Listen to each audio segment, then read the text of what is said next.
Salut! Astăzi învățăm acordul Sol minor 6. Acordul Sol minor 6 are pe lângă notele Sol, Si bemol și Re, treapta 6 adăugată, adică nota Mi. Pentru a cânta acest acord, punem bare cu degetul 1 în poziția a 3-a, degetele 2 și 3 stau în poziția a 5-a, pe coarda a 5-a și a 4-a, iar degetul mic, degetul 4, apasă pe coarda a 2-a în poziția a 5-a. Ciupim de toate corzile.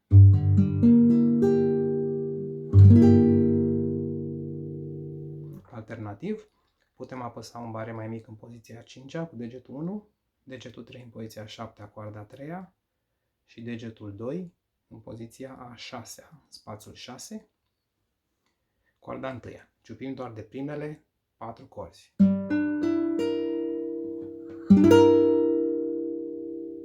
Sol minor 6.